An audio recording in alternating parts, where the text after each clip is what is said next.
विकास, और ये कहते हैं कि हम लोगों के डी कंपनी से जुड़े हुए हैं तार।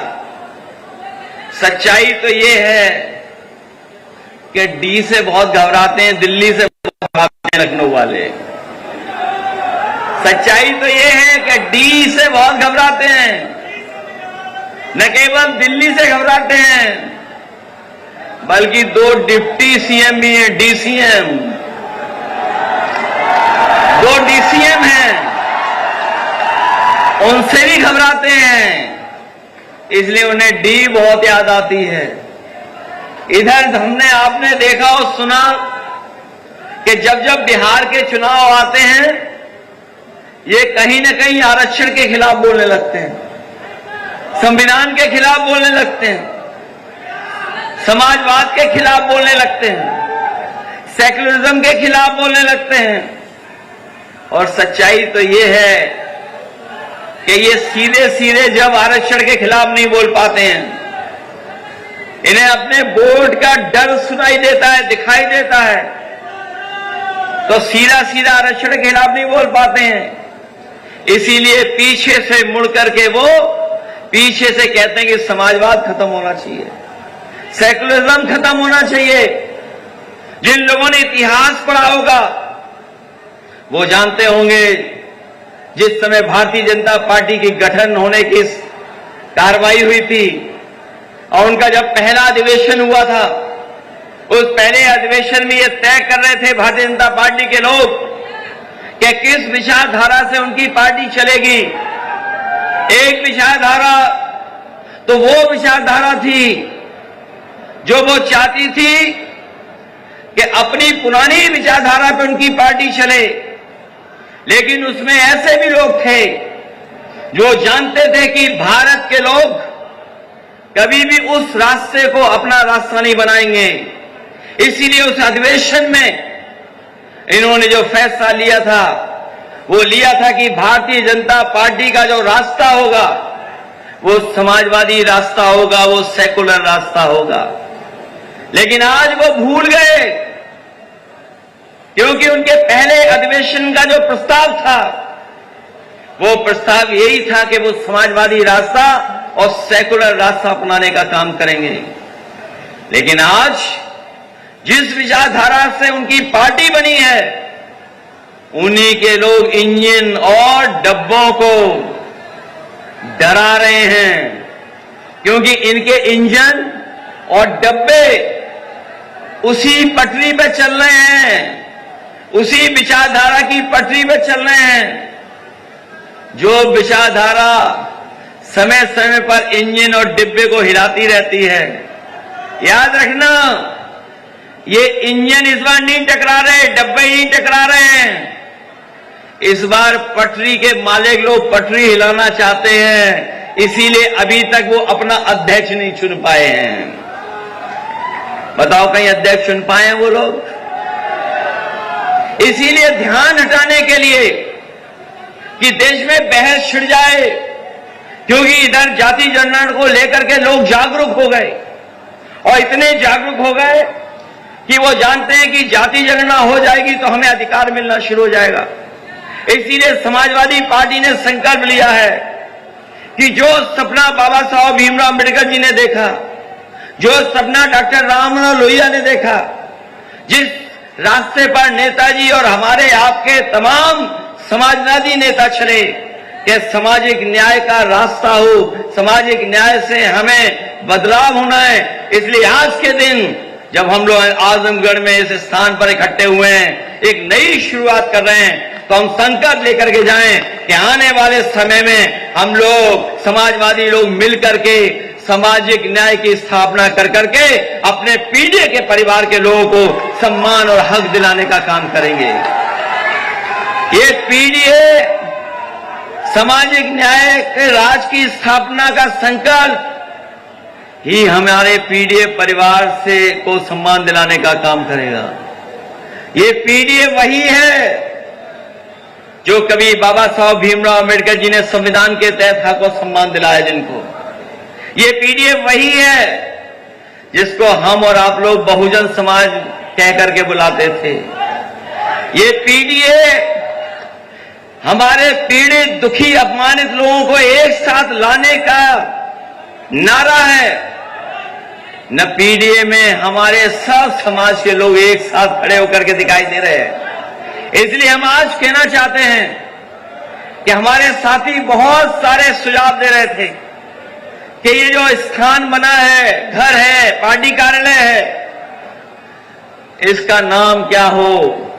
बहुत सारे सुझाव आए हैं, लेकिन मैं सोचता हूं, मुझे जो समझ में आ रहा है, शायद हमें इस जगह का नाम और इस कार्यालय का नाम पीडीए भवन कर करके रखना चाहिए। ये पीडीए भवन के नाम से जाना जाएगा, क्योंकि पीडीए एकता ही हमें सत्ता दिलाएगी। पीडीए एकता ही हमारे सामाजिक न्याय के राज की स्थापना का रास्ता खोलेगी। जो लोग आज घबराए हुए हैं, उनकी सोचो भाषा क्या हो गई है, उनका व्यवहार बदल गया, उनकी बोली बदल गई। और मैं इस मौके पर आपसे कहना चाहता हूं, सावधान रहना। ये समाज में इनके लोग ऐसे बैठे हुए हैं जो समय समय पर हमें और आपको अपमानित करते हैं। अभी हाल ही में जो हुआ वो हम और आप लोग कभी सोच नहीं सकते, कल्पना नहीं कर सकते हैं। जो लोग विकसित भारत का सपना दिखाते हों, जो लोग ये कहते हों कि दुनिया में हम विश्व गुरु बन जाएंगे, जो लोग हमें आपको झूठे आंकड़े दिखा करके ये कहते हैं कि हमारी अर्थव्यवस्था दुनिया में तीसरे नंबर पर पहुंच गई है, तो सोचो उनके लोग हमारे आपके पीडीए परिवार के लोगों के साथ कैसा व्यवहार कर रहे हैं। शायद ये व्यवहार आज के समय पर कोई स्वीकार नहीं कर सकता है। और सच्चाई तो ये है कि कथा के कार्यक्रम में दो गरीब लोग एक दूसरे के बीच में आए थे, क्योंकि गरीब परिवार अगर कथा कराना चाहता है तो आजकल के बड़े बड़े कथावाचक लोग हैं, वो तो उनका बजट भी बहुत बड़ा होता है, कोई स्वीकार नहीं कर सकता है। न जाने कितना बजट होता है उनका, इसलिए वो गरीब परिवार एक गरीब कथावाचक को बुला रहे थे।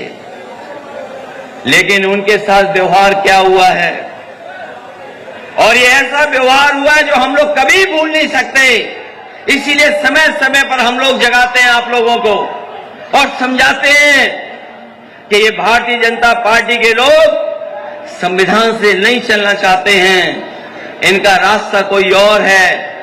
वो रास्ता है जो कभी कोई एक मनु महाराज आए थे जिन्होंने गड़बड़ किया था, उसी रास्ते पे चलना चाहते हैं। लेकिन पीडीए के लोग, सामाजिक न्याय की स्थापना करने वाले लोग, कभी इनका स्वीकार नहीं कर सकते हैं, वो रास्ता कभी स्वीकार नहीं करेंगे। इसलिए हम आपसे कहना चाहते हैं कि ये जिला और आसपास के जितने जिले हैं, समाजवादी आंदोलन से जुड़े हुए वो लोग हैं, वहां के लोग समाजवादी आंदोलन के साथ खड़े दिखाई देते हैं।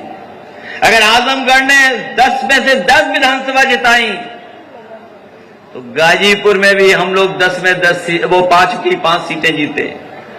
बगल के अंबेडकर नगर में भी हम लोग 5 की 5 सीटें जीते। और जब लोकसभा का चुनाव आया, जो आंदोलन तैयार हुआ, जो समीकरण बना, जो इंडिया गठबंधन का कार्यक्रम शुरू हुआ, इंडिया गठबंधन जुड़ा और पीडीए की आवाज उसमें जुड़ गई, तो सोचिए कितनी सीटें हम लोग जीते हैं। अभी तक की सबसे ज्यादा लोकसभा की सीटें समाजवादी पार्टी हम लोग मिलकर के जीत गए। ये इंडिया गठबंधन की ताकत, पीडीए की रणनीति ने मिलकर के हमें उत्तर प्रदेश में दोनों दलों को नंबर 1 पर पहुंचा दिया। नंबर 1 पर पहुंचे गए हम लोग। और इतिहास ये भी बताता है कि जो लोकसभा जीतता है वही विधानसभा जीतता है। जो लोकसभा में रिकॉर्ड बनाता है वो विधानसभा में भी रिकॉर्ड बनाता है। अभी तो हम लोग सबसे ज्यादा लोकसभा जीते हैं। ये नौजवान तो हमारे पढ़े लिखे लोग हैं, और जब से टेक्नोलॉजी इनके हाथ में आई है, लोग सोशल मीडिया से लेकर के और टेक्नोलॉजी का इस्तेमाल करते हैं। जो नए लोग हैं वो चला लेते हैं, एआई से भी जानकारी हासिल कर लेते हैं। जो लोग एआई के तमाम प्लेटफॉर्मों को समझते हैं, जानते हैं, अगर वो टाइप करके केवल ये देख लें कि समाजवादी पार्टी पीडीए के आंदोलन में अगर केवल 10-10 हजार वोट बढ़ा लेगी एक विधानसभा में, तो बताओ कितनी सीटें जीतेगी समाजवादी पार्टी। जो लोग एआई चला लेते हैं, जो लोग एआई चला लेते हैं, जो प्लेटफॉर्म से जानकारी हासिल कर लेते हैं, जो सोशल मीडिया इंटरनेट से चलता है, जिसमें बीजेपी के लोग बहुत हावी रहते हैं, लेकिन उसके बावजूद भी वो टेक्नोलॉजी झूठ नहीं बोल रही है, क्योंकि हमारे जागरूक लोग भी समझते हैं अगर टाइप कर करके पूछ लें तो वो अपने आप आंसर आ जाएगा कि कितनी सीटें हम लोग जीतने जा रहे हैं। मैं इतना कह सकता हूं कि इस सामाजिक न्याय के राज की स्थापना की लड़ाई में उत्तर प्रदेश का रिकॉर्ड बनाने जा रही है समाजवादी पार्टी, रिकॉर्ड बनाने जा रही है। और इसलिए रिकॉर्ड बनाने जा रही है, इनके सब इंजनों को टकराने की आदत हो गई है, और जो मुख्यमंत्री है वो ओसीएम है, आउटगोइंग सीएम है। जो मुख्यमंत्री हैं वो ओसीएम हैं, और उनके संग 2 डीसीएम भी हैं। और जैसे जैसे वक्त गुजर रहा है, बताओ इनका क्या क्या हो रहा है। विधायक जनता को पीट रहे हैं, विधायक जनता को पीट रहे हैं, और जनता के कुछ लोग मिलकर के उनके एमएलसी को कमरे में बंद करके कूट रहे हैं। विधायक जमीन के चक्कर में पड़े हुए हैं, एफआईआर खेल रहे हैं। और यही नहीं है, इनकी चोरी तो सीसीटीवी से भी पकड़ी जा रही है। बताओ चंडीगढ़ में वोटों की लूट कर रहे थे कि नहीं कर रहे थे? ये हमारे आजमगढ़ के लोग जागरूक लोग हैं, कुछ और समझ गए भाई। बताओ चंडीगढ़ में लूट हो रही थी वोट की, पकड़ी गई कि नहीं पकड़ी गई? बताओ सीसीटीवी नहीं होता तो नहीं पकड़े जाते? बताओ सीसीटीवी की वजह से बीजेपी वाले पकड़े जा रहे हैं कि नहीं पकड़े जा रहे हैं? वोटों की वजह से जो वोट पड़ रहे थे वो गड़बड़ कर रहे थे, पकड़े गए। इसलिए आप लोग सावधान रहिए, अपनी वोटर लिस्ट ठीक कर लो। ये वोटर लिस्ट ठीक करिए अपनी। अभी हमने सुना है कि बिहार में 1 लाख वॉलंटियर तैयार किए उन्होंने, वोट बढ़वाने के लिए, वोट घटवाने के लिए 1 लाख वॉलंटियर। और जो नियम और कानून बनाए चुनाव आयोग ने, वो नियम ये बनाए कि इनके सभी जन्म पत्र और कागज चेक होंगे। सोचिए आप, चुनाव सामने है, 25 दिन में लगभग 8 करोड़ लोगों का चेक होगा। वोटर लिस्ट एक तरीके से नई बनेगी। ये तैयारी कर रहे हैं बेईमानी की, लेकिन हम जानते हैं बिहार की जनता भी इन भारतीय जनता पार्टी को हटाना चाहती है, और इस चुनाव में उनको बाहर करने का काम करेगी। क्योंकि वो देख रहे हैं, जान रहे हैं कि और प्रदेशों में भी जो चुनाव हुए हैं, जिनके साथ लड़ी बीजेपी, उनके साथ चुनाव के बाद नहीं खड़ी दिखाई दी बीजेपी। आपने देखा होगा महाराष्ट्र में चुनाव हुआ, जिस मुख्यमंत्री को उन्होंने बनाया, चुनाव के बाद वो मुख्यमंत्री नहीं रहे। इसी तरह मध्य प्रदेश में देखा होगा, जिनके नाम पर चुनाव लड़े, जिन्होंने लड़ाया, लेकिन जब रिजल्ट आ गया तो वो मुख्यमंत्री नहीं बने। इसीलिए याद रखें, बीजेपी के लोग इतने होशियार हैं कि बिहार में रखेंगे तो नाम आगे, उन्हें भी आगे रखेंगे, लेकिन जब रिजल्ट आ जाएगा तो फिर मुख्यमंत्री किसी और को बना देंगे। लेकिन हम लोगों ने भी फैसला लिया है कि आदरणीय लालू प्रसाद यादव जी की पार्टी का पूरा समर्थन हम लोग करने जा रहे हैं। पूरा समर्थन करेंगे हम लोग, क्योंकि अगर हम आजमगढ़ में खड़े हैं तो जितना दूर लखनऊ है उतना ही दूर पटना है। बताओ, दूरी कम कर दी समाजवादियों ने कि नहीं की कम? नहीं, छपरा तो बगल में, लेकिन पटना पास है। इसलिए साथियों, विकास का रास्ता खोला हम लोगों ने, ये सड़कें बना करके, मेडिकल कॉलेज बना करके। मुझे याद है आप लोग मंत्री थे, सरकार थी, नेताजी ने यहां पर मेडिकल कॉलेज दिया था, पीजीआई के बराबर दिया था। और इसलिए दिया था कि आजमगढ़ के लोगों का इलाज यहीं पर हो जाए, फ्री हो, सस्ता हो जाए। आजमगढ़ की जनता को बाहर न जाना पड़े, बनारस न जाना पड़े, प्राइवेट अस्पतालों में न जाना पड़े, क्योंकि गरीब परिवार के सदस्य अगर बीमार हो जाता है तो उसी समय उस पर आर्थिक संकट आ जाता है। इलाज महंगा है, दवाई महंगी है, जिसके कारण हमारे गरीबों के कई बार खेत बिक जाते हैं, जमीन बिक जाती है, मकान बिक जाता है, उधारी में जीवन कटता है। इसलिए हम आजमगढ़ के लोगों को भरोसा दिला के जा रहे हैं, जिस काम को नेताजी ने किया, मेडिकल कॉलेज पीजीआई के बराबर भी बनाया, हम लोगों को कितना भी बजट देना पड़ेगा तो उस मेडिकल कॉलेज को देश के और उत्तर प्रदेश के सबसे अच्छे मेडिकल कॉलेजों में गिना जाएगा। न केवल इस संस्था को बड़ा बनाएंगे, बल्कि भारतीय जनता पार्टी पीछे से हमारे आपके आरक्षण को छीन रही है, नौकरी को छीन रही है। एक नई व्यवस्था लेकर के आए हैं, आउटसोर्स वाली व्यवस्था। ये आउटसोर्स में आरक्षण नहीं है, इसलिए तमाम लोग जानते होंगे, हमारे साथी जानते होंगे, जिस तरह घोषणा पत्र हम लोगों का बना था, उस घोषणा पत्र में हम लोगों ने लिखा था कि आउटसोर्स व्यवस्था खत्म करेंगे। हम आपको भरोसा दिला के जा रहे हैं कि समाजवादी सरकार की नौकरी नहीं देता, हमारे भविष्य को नहीं बनाता है। इसमें कई बार लोग एक्सप्लॉइट करते हैं हमारे काम करने वाले लोगों को। इसलिए आउटसोर्स की व्यवस्था को खत्म करके हम लोग पूरी सरकारी नौकरी का फेज बाय इंतजाम करेंगे, जिससे कि हमारे गरीब लोगों को, पीड़ित परिवारों को आरक्षण ही मिले और पक्की नौकरी मिलने का भी काम हो। न केवल आउटसोर्स, बल्कि हमारे साथ बैठे हैं राजीव राय जी, जो सांसद, जो पूरे हमारी पार्टी की तरफ से जो फॉरेन डेलीगेशन गया था पहलगांव के बाद, जो पहलगांव में घटना हुई उसके बाद जो डेलीगेशन गया था दुनिया में, हमारे राजीव राय जी समाजवादी पार्टी की तरफ से सदस्य बनकर के गए थे।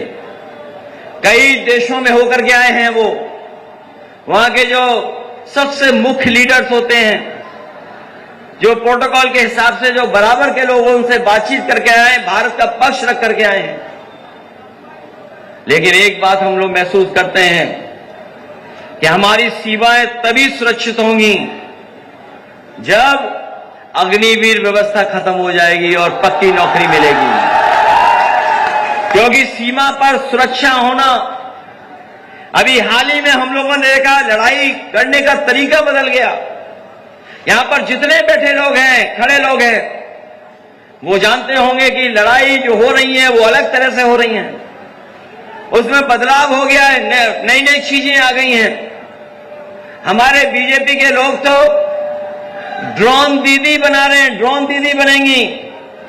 लेकिन दुनिया में जो ताकतवर देश हैं, उन्होंने अपनी फौज को ड्रोन के माध्यम से मजबूत बनाने का काम किया है। ये हमें आपको ड्रोन दीदी बना रहे हैं, खेतों को नपा रहे हैं। हम आपको भरोसा दिलाते हैं, समाजवादी लोग आएंगे तो अपनी फौज को मजबूत बनाने के लिए ट्रेनिंग के साथ साथ टेक्नोलॉजी, और टेक्नोलॉजी के साथ साथ अग्नि व्यवस्था हमेशा के लिए खत्म होगी, जिससे हमारे नौजवानों को पक्की नौकरी मिले। न केवल ये, बल्कि ये जो सड़क बनी है अभी हमारे किसानों को लाभ नहीं पहुंच पा रहा है। अभी हमारे गाजीपुर के किसान भाई होंगे जो सब्जियां पैदा करते हैं, बड़े पैमाने पर गोभी पैदा होती है और बहुत फसलें सब्जियां पैदा कर लेते हैं, उन्हें बाजार पहुंचने में समय लगता है। आजमगढ़ के भी किसानों को मंडी की सुविधा वो नहीं मिल पाई जो मिलनी चाहिए। हम आपको भरोसा दिलाते हैं एक्सप्रेस वे तो बन गया है, इसके अगले चरण का विकास हम लोग आने वाले समय में जब सरकार बनेगी 2027 में सबसे प्राथमिकता पे हमारा किसान, गरीब और गांव में रहने वाले लोगों की प्राथमिकता से विकास करने का काम करेंगे। ये तो आय दोगुनी कर रहे थे, ये किसानों की आय दोगुनी कर रहे थे। हमारे किसान भाई जानते होंगे, इन्हें नकली बोरी मिल गई, खाद नकली मिल गई। कुछ जिलों में तो नकली खाद में प्रधानमंत्री जी की फोटो आ गई। बोरी की चोरी तो पहले ही चल रही थी, लेकिन बताओ महंगाई बढ़ते बढ़ते हमारे किसानों की आर्थिक स्थिति खराब हो रही है, बर्बाद हो गए। जहां खेत और खेती करने के हमारे लगातार जमीन कम होती चली जा रही है, वहीं सरकार की गलत नीतियों के कारण हमारे गरीब और किसानों के सामने संकट आ रहा है। इन्होंने जो अर्थव्यवस्था का रास्ता अपनाया है, जो आर्थिक तरक्की का रास्ता अपनाया है, ये रास्ता वो है जो हमें खुशहाली की तरफ नहीं ले जा पा रहा है। ये चीन पर निर्भर हो गए हैं। ये जितना सामान है सब चीन से आ रहा है। लोग जो कहते थे कि हम स्वदेशी अपनाएंगे, उन्हीं लोगों ने सबसे ज्यादा विदेशी बना दिया। जो लोग कहते थे स्वदेशी अपनाएंगे, उन्हीं ने हमें और आपको विदेशी सामान खरीदने के लिए मजबूर कर दिया। विदेशी सामान आ रहा है बाजार में, और अब तो ये भी हो रहा है कि गांव-गांव में लोग बैठे हैं, मोबाइल से ही ऑर्डर कर देते हैं कौन सा सामान चाहिए। कभी कभी 24 घंटे में, 48 घंटे में, 72 घंटे में उन्हें सामान मिल जाता है। बताओ ये चीजें हो रही हैं कि नहीं हो रही हैं? और उसका परिणाम ये है, न किसानों की आय दोगुनी हुई, हमारी अर्थव्यवस्था के आंकड़े तो दिख रहे होंगे, लेकिन हमारे ऊपर, आपके ऊपर कर्ज दोगुना हो गया है देश का। अगर प्रति व्यक्ति के ऊपर हम देखें तो बताओ कर्ज दुगना हो गया, आय बढ़ी नहीं, नौकरी मिली नहीं, रोजगार मिला नहीं, लेकिन कर्ज बढ़ा दिया इस सरकार ने। और जब कर्ज बढ़ता है तो याद रखना, हमारी आर्थिक नीतियों को भी वही देश अपने हिसाब से बनवाते हैं जो देश हमें कर्ज दिया करते हैं। इसीलिए हमारा देश भारतीय जनता पार्टी की नीतियों की वजह से कमजोर होता जा रहा है। आंकड़ों में तो दिखाई दे रहा है, लेकिन सच्चाई और जमीन पर नहीं दिखाई दे रहा है। इसलिए हम आप सबसे अपील करना चाहते हैं, जो विकास का रास्ता समाजवादियों ने अपनाया, यही खुशहाली का रास्ता है, यही विकास का रास्ता है, यही सामाजिक न्याय के राज की स्थापना के लिए रास्ता खोलता है, यही पीडीए की एकता को और मजबूत करेगा। इसलिए हमारी आप सबसे अपील है कि जो समाजवादी आंदोलन बाबा साहब भीमराव अंबेडकर जी ने दिया, लोहिया जी ने दिया, नेताजी ने दिया, और हम सब लोग उस आंदोलन के साथ चल रहे हैं। मंच वाले तो चल ही रहे हैं, आप सब लोग चल रहे हो। हमें पूरा भरोसा है कि 27 में भी इसी तरह का परिणाम आजमगढ़ से आएगा कि 10 में से 10 सीटें समाजवादी पार्टी जीत करके जाएगी।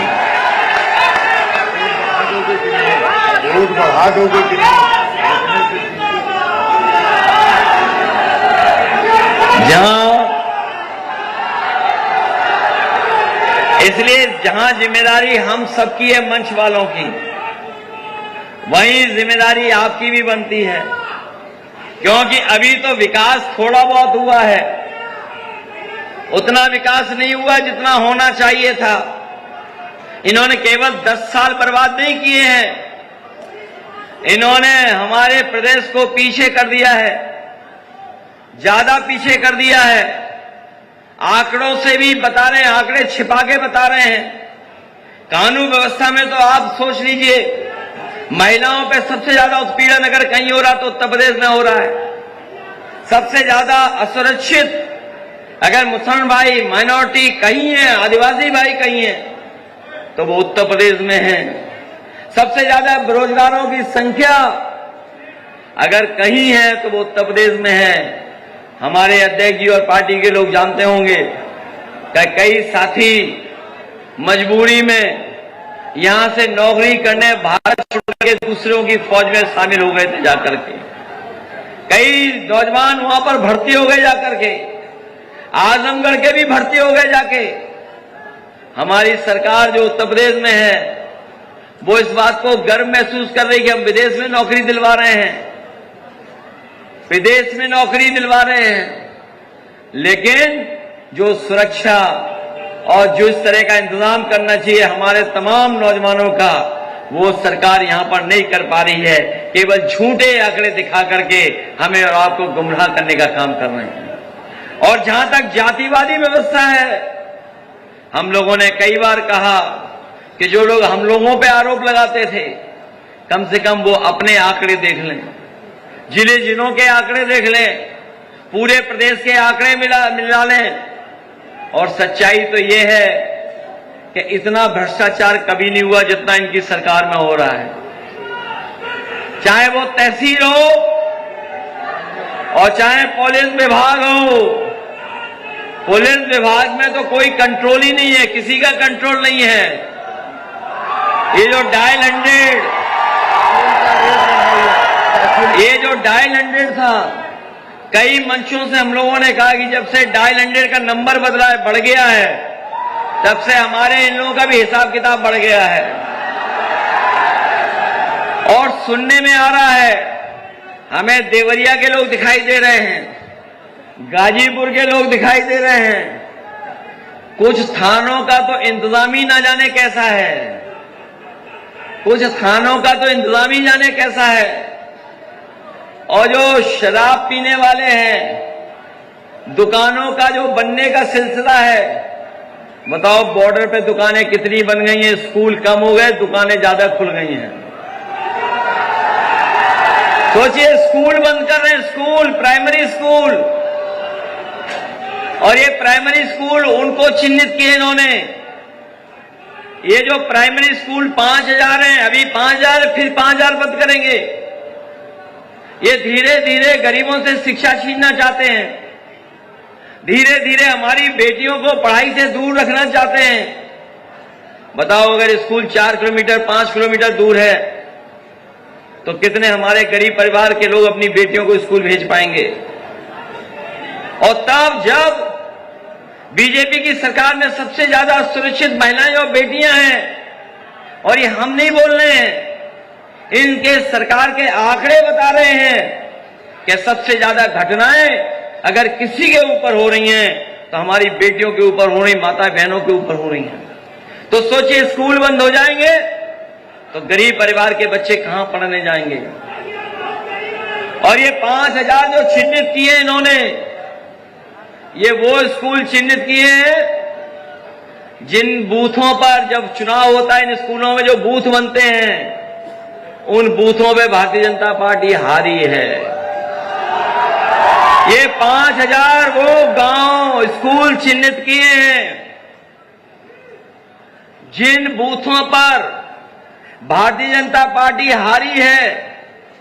केवल 5000 स्कूल नहीं हटा रहे हैं, बल्कि बूथ 1500 से 1200 कर रहे हैं। जो 300 वोट हटेंगे तो सोचो, ये अपनी मनमर्जी से लगा देंगे, किसी को इस बूथ पर, किसी को उस बूथ पर। ये सोची समझी रणनीति है और साजिश है। और इसलिए साजिश है क्योंकि अभी अभी पीडीए के वोट से भारतीय जनता पार्टी हारी है, अभी अभी हारी है। और जो पीडीए के लोग उधर जुड़े भी हैं, वो पीडीए से घबरा करके रास्ता खोज रहे हैं कि कैसे बीजेपी को छोड़ के जाएं। कई दल हैं जो चुनाव से पहले तैयारी करेंगे कि ये बीजेपी को छोड़ो, पीडीए के संग लगो, हम उस पे भी सावधान हैं। हम उन्हीं को लेंगे जिनकी जरूरत होगी, जिनकी जरूरत नहीं होगी उन्हें हम लोग नहीं लेंगे, क्योंकि हमारा इंडिया गठबंधन मजबूत दिखाई दे रहा है। पीडीए की रणनीति हम लोगों की कामयाब दिखाई दे रही है। इसलिए एक बार फिर हम आपको बधाई देते हैं कि जहां पर आजमगढ़ में कई बार लोग कई तरह के सवाल करते थे, अब आजमगढ़ में हम लोगों का पीडीए भवन बनकर के तैयार हो जाएगा। अभी तो हम लोगों ने टेम्परेरी बनाया था, जल्दी में बनाया था, लेकिन आज 5 ईंटें रख दी हैं और 5 ईंट रखने के बाद हम लोगों का हॉल का भी काम हो जाएगा। हमें लगता है कि हॉल बड़ा ही बनाना पड़ेगा, क्योंकि ये जिला बड़ा है, 2 लोकसभा और 10 एमपी हैं। न केवल आपने धर्मेंद्र यादव जी को जिताया था, बल्कि दरोगा सरोज जी को भी आपने जिता दिया, लालजी वर्मा जी को जिता दिया, बगल में राजीव राय जी को जिता दिया। जौनपुर में आपने बाबू सिंह कुशवाहा जी को जिता दिया।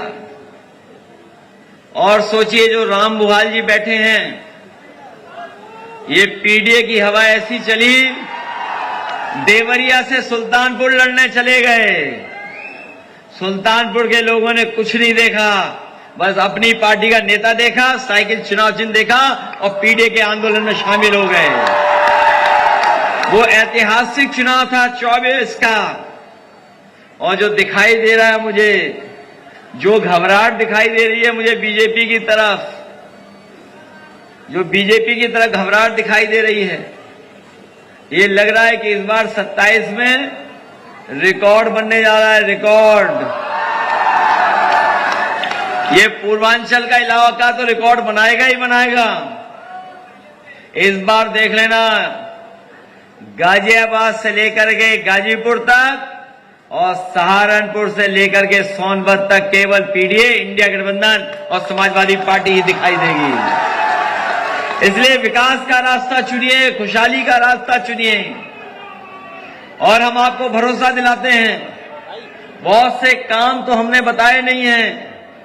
ये सरकार तो महंगाई बढ़ाने वाली है, कोई बिजली नहीं बनाई इन्होंने, और हमारे मुख्यमंत्री जी बिजली के कारखाने का नाम नहीं ले पाते हैं। और जिनको बनाया, ये साजिश कर रहे हैं बिजली को बेचने की, बिजली बेचने जा रहे हैं। अभी बताओ कितनी महंगी बिजली खरीदनी पड़ रही है आपको, बहुत महंगी खरीदनी पड़ रही बिजली आपको। और इस महंगी बिजली की वजह से कारखाने, उद्योग भी नहीं चल पा रहे हैं, संस्थाएं नहीं चल पा रही हैं, और घर मकान में कोई बचा नहीं जिसको नोटिस ना आ जाता हो, झूठे मुकदमे न लग गए हों। वहीं याद कीजिए, समाजवादियों ने कहा था कि सरकार बनेगी तो 300 यूनिट हम लोग फ्री देने का काम करेंगे। न केवल 300 यूनिट फ्री का वादा किया था, बल्कि अपनी गरीब माताओं बहनों के लिए भी हम लोगों ने कहा था कि कभी समाजवादी पेंशन शुरू की थी, इन माताओं बहनों को भी हम लोग 3000 रुपया महीना देकर के इनका सम्मान करने का काम करेंगे। अभी तो लैपटॉप हमारे खराब भी नहीं हुए होंगे, सोचो आप। और जमाना बदल गया है, और इनके दिए हुए जो टेबलेट हैं वो उतने अच्छे नहीं है जितने अच्छे देने चाहिए थे।